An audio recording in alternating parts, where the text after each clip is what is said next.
Hello, everyone. Welcome back to today's story. In this episode, we continue following Jack and Tu Tien on the fourth day of their heartbreaking separation. Jack is still searching in despair, refusing to stop despite exhaustion and fear slowly consuming him. Meanwhile, far away from his reach, Tu Tien regains consciousness in a hospital after collapsing from exhaustion. Her only comfort being that baby Anna is still safe beside her. With no way to contact each other, both of them remain trapped in the same nightmare, holding on to hope from opposite ends of the road.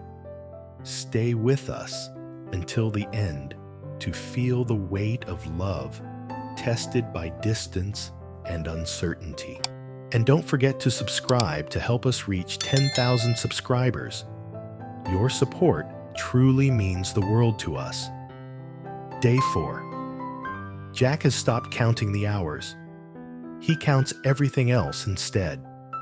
The number of roads he's walked, the number of strangers he's asked, the number of times his phone screen lights up, only to break his heart again. 4 days since Tu Tien and little Anna disappeared, and the world has turned into a place that no longer makes sense. He stands on a dusty roadside at the edge of the hills, shoulders slumped, eyes bloodshot from exhaustion. His clothes smell of sweat and dirt, unchanged for days, because changing them feels pointless. Nothing feels normal anymore. The wind blows across the uneven ground, lifting fine dust into the air, stinging his eyes. Jack doesn't wipe it away. He barely feels it. "Have you seen a woman?" he asks another passerby, his voice hoarse. She was carrying a baby, a little girl. The man pauses, studying Jack's face. The desperation, the raw fear that's impossible to hide. Slowly, he shakes his head. "I'm sorry. No." Jack nods, murmurs thanks, and turns away before the disappointment shows too clearly.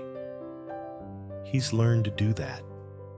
Every answer that leads nowhere chips away at him, and if he lets it show, he's afraid he'll break completely. He walks again. His legs move on their own, carrying him down paths he's already searched twice, sometimes 3 times. He checks ditches, bushes, abandoned sheds. He calls her name softly at first, then louder when no one is around. "Tu Tien, Anna." His voice echoes weakly, swallowed by the open land. By midday, the sun burns overhead, but Jack barely notices. His stomach twists painfully, reminding him he hasn't eaten since yesterday. He ignores it. Hunger feels irrelevant compared to the fear gnawing at his chest. Every few steps, he pulls out his phone, as if it might suddenly ring through sheer persistence. Unavailable. Again. Jack squeezes his eyes shut, his hand trembling as he lowers the phone. His breathing grows uneven. He leans against a tree, pressing his forehead to the rough bark. "Please," he whispers, "just let them be alive. I don't need anything else." Memories flood his mind without warning. Tu Tien, sitting quietly at the table, one hand resting protectively on Anna's tiny back. The way she smiled at him, tired but warm, telling him everything would be fine, that he worried too much. "I should have been there," Jack mutters bitterly. "I promised I would protect you." A small group of villagers nearby watch him with concern. They've seen him around for days now. This man who looks like he hasn't slept, pacing endlessly, asking the same questions. One woman approaches him, holding out a bottle of water. "Please," she says gently, "drink something." Jack hesitates, then accepts it with a nod. He drinks slowly, barely tasting the water. "Thank you." "Any news?" she asks softly. He shakes his head. The woman sighs, sympathy written all over her face. "We'll keep an eye out." Jack manages a faint smile.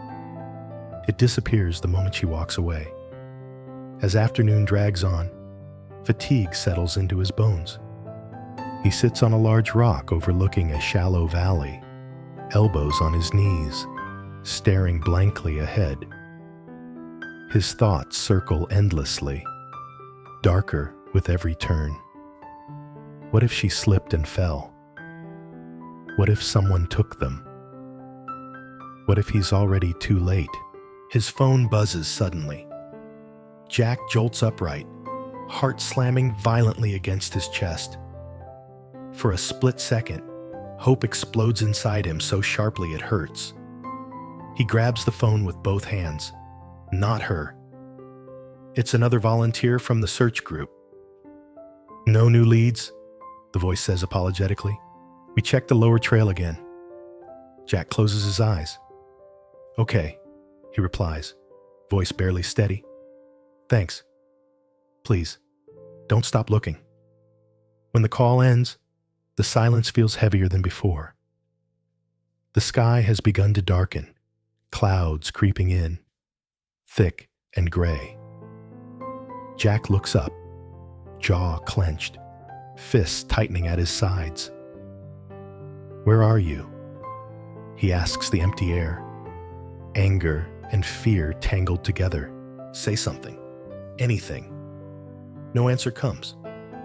As night approaches, Jack returns to the temporary shelter set up for the search team. A few people sit quietly, eating, their voices subdued. Someone hands him a plate of food. He shakes his head. "I'm not hungry." They don't argue. Everyone can see the toll this has taken on him. He steps outside again, pacing back and forth under the dim lights.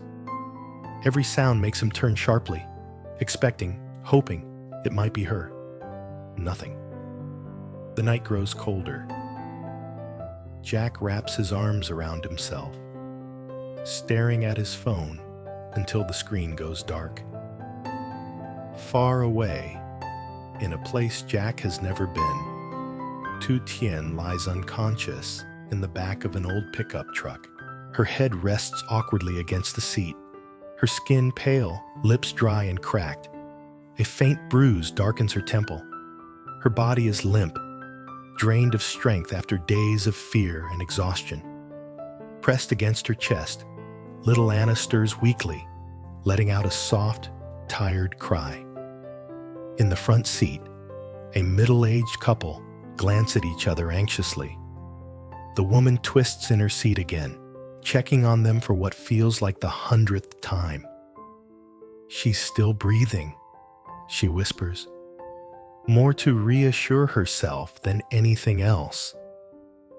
The man grips the steering wheel tightly. "We'll be there soon." Earlier that afternoon, they had been returning from their fields when something unusual caught their eye. A shape lying motionless near the roadside, half hidden by tall grass. At first, they thought it was rubbish.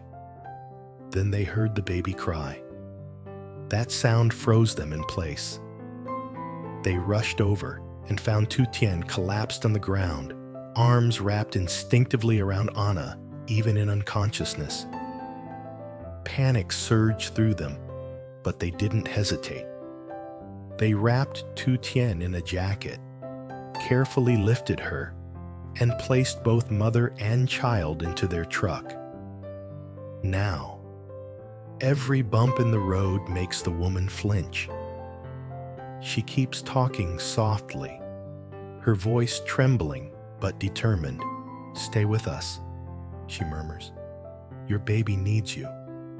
The hospital finally comes into view. A small rural building with worn walls and flickering lights. The truck pulls in abruptly, gravel crunching loudly. The couple jumps out, shouting urgently, "Help! Please help!" Nurses rush out immediately. pushing a stretcher toward the truck. Tu Tien is carefully lifted onto it, Anna gently taken from her arms. The baby cries louder now, frightened by the sudden movement and bright lights. She's severely dehydrated, a nurse says after a quick check. The baby, too. Any idea how long they've been like this? We just found them, the man replies, breathless. She was unconscious. Tu Tien is rushed into the emergency room. An IV is inserted, oxygen placed over her face. Doctors speak quickly, efficiently, examining her head injury, monitoring her vitals. In another room, Anna is wrapped in a warm blanket, her tiny hands curling instinctively. A nurse cradles her gently, rocking back and forth. "It's okay," she whispers soothingly. "You're safe now." As fluids slowly enter Tu Tien's veins, her fingers twitch. Her brow furrows, as if she's fighting through a thick fog. Her lips part slightly, a sound barely escaping. Back at the shelter, Jack stares at his silent phone, unaware that for the first time in 4 days, Tu Tien and Anna are no longer alone. The night stretches on, heavy and uncertain, keeping its secrets just a little longer. Tu Tien drifts in and out of consciousness, caught between shallow sleep and sharp flashes of pain. Every time she opens her eyes, the white ceiling above her feels unfamiliar, almost unreal. The steady beeping of medical equipment echoes in her ears, slow and relentless, reminding her that she is no longer lying on cold ground, no longer alone in the open air. Her throat burns with dryness. She swallows with difficulty, lips trembling as she tries to speak. "Anna." The word escapes as a fragile whisper. A nurse immediately leans closer. "You're awake. Don't try to move." Tu Tien's eyes widen slightly, panic flaring. "My baby. Where is my baby?" "She's safe," the nurse answers calmly. "She's right here." Anna is brought closer, wrapped tightly in a soft blanket. Her small face looks peaceful now, eyes closed, breathing even.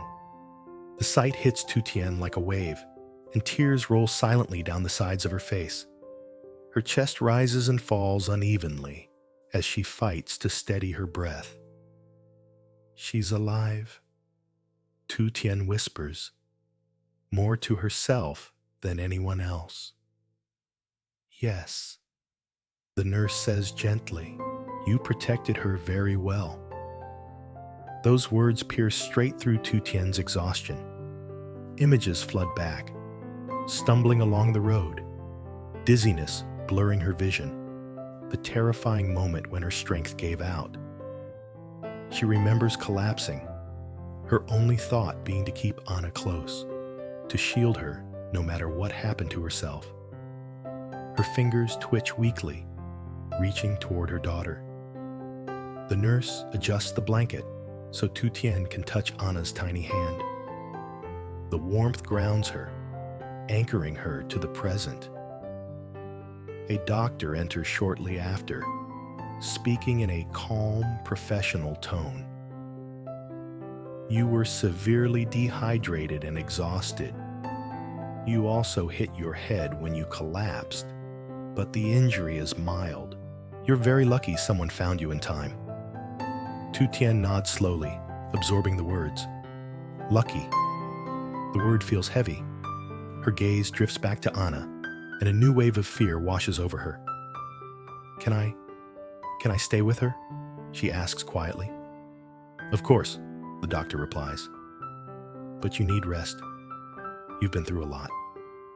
As the staff move around the room, adjusting equipment and checking vitals, Tu Tien's mind begins to clear. With clarity comes realization and dread. Jack. Her heart tightens painfully. He doesn't know where she is. He doesn't know she's alive. The thought makes her chest ache more than any physical pain. Instinctively, she shifts, as if preparing to sit up. "I need my phone," she says urgently. The nurse hesitates. "Your belongings were damaged when we found you. Your phone isn't working." Tu Tien's breath catches. She stares at the nurse, shock flashing across her face. "Not working. It was wet and unresponsive," the nurse explains softly. "We'll help you contact your family once you're more stable." Tu Tien closes her eyes, tears spilling freely now. She presses her lips together, trying to contain the sob rising in her throat. Jack must be terrified.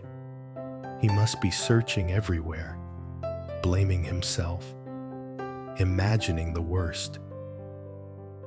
"I'm sorry," she whispers. Though no one but Anna can hear her, she turns her head slightly, resting it against the pillow. Exhaustion pulls at her again, heavier now that adrenaline has faded. Her hand remains curled protectively near Anna, as if afraid someone might take her away if she lets go. At the same time, miles away, Jack is still moving. The night air cuts sharply against his skin as he walks along another unfamiliar stretch of road, flashlight in hand. Its beam sweeps across bushes, ditches, and uneven ground, illuminating nothing but emptiness. His body screams for rest, but his mind refuses to stop. "She has to be here," he mutters. "She has to be somewhere." He hasn't returned to the shelter. The idea of sitting still feels unbearable. Every second wasted feels like betrayal. If he keeps moving, maybe he can outrun the fear clawing at his chest. His phone remains silent in his pocket, heavier than it should be. Jack pulls it out again, checking the screen, even though he knows there will be nothing new. No calls, no messages. He scrolls through old photos without realizing it. Tu Tien smiling softly while holding Anna, the baby's tiny fingers wrapped around his own. His throat tightens painfully. He locks the screen and stuffs the phone back into his pocket, afraid he'll break down completely if he keeps looking. Earlier, someone had suggested that maybe Tu Tien wandered farther than expected, possibly toward another village. Jack latched onto that idea like a lifeline. Now he follows that direction blindly, ignoring the ache in his legs, the dull pounding in his head. "What if I missed you?" he says aloud, his voice hoarse in the empty night. "What if you were calling me and I wasn't there?" The thought sends a fresh surge of panic through him. He starts walking faster, almost running, scanning the roadside frantically. A car passes by, headlights briefly flooding the road with light. Jack raises his hand instinctively, but the car doesn't stop. The darkness rushes back in as quickly as it left. He stumbles, catching himself just before falling. His knees tremble, threatening to give out. Jack leans forward, hands braced against his thighs, breathing heavily.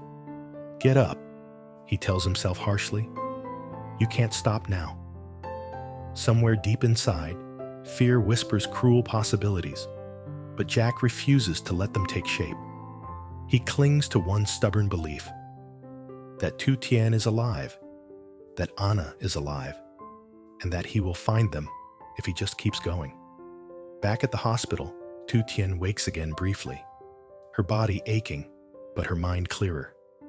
The room is quiet now, dimmed for the night. Anna sleeps peacefully beside her, one tiny fist tucked near her cheek. Tu Tien watches her daughter for a long time, memorizing every detail as if afraid this calm moment might vanish.